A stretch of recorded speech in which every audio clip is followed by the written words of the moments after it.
Hey there, spiritual warrior. We've got a full moon in Scorpio on May 1st or 2nd, depending on where you are in the world.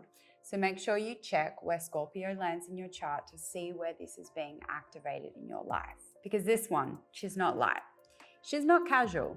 She's deep, intense, and here to expose the truth. Scorpio is a water sign, but not that kind that gently flows.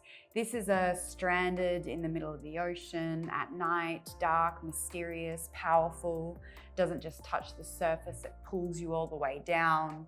So you better believe that this is going to be a big emotional wave. The full moon in Scorpio rises like a force, intense, transformative, and brimming with hidden truths. This lunation is here to dig things up, bring the shadows into light, and show you what has been sitting beneath the surface, quietly running the show. This is where you can't bypass anymore, where the distractions stop working, where you feel it all. Because Scorpio's medicine is truth, raw and unfiltered. Sometimes uncomfortable as hell, but deeply liberating if you can handle the heat. This moon calls you to go there, into your emotions, your attachments, your fears, your patterns, not to drown in them, but to understand them, to see what's been holding you back and finally let it go. Scorpio is often depicted as a sign of death and rebirth, not a physical death, but a death of old identities, outdated patterns, emotional attachments, versions of you that are no longer aligned. This is the kind of energy that says you can't take this version of you where you are going next. Something has to end so something new can rise. Think Phoenix rising. Now layered into all this, we have Mercury conjunct Chiron. And if you tuned into the last new moon, you'll remember that Chiron was active there too. So this feels like a little bit of a continuation of that healing, a deepening, a second wave. So this might show up as old wounds resurfacing, emotional triggers, conversations that bring truth to the surface, or sudden insights into the patterns you didn't fully see before. But here is the gift. If you've already been doing the work, this conjunction can bring a lot of clarity, a new perspective, a more empowered way of navigating something that once felt overwhelming.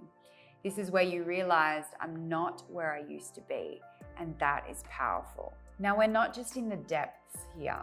There are some supportive aspects in the sky too. Saturn and Venus are making a positive aspect, and this can be a beautiful grounding energy because while Scorpio is pulling you deep into emotion, Saturn and Venus are saying, let's stabilize this. So this can look like creating healthier boundaries in love and relationships, choosing maturity over emotional reactivity, committing to what actually feels aligned instead of what feels familiar.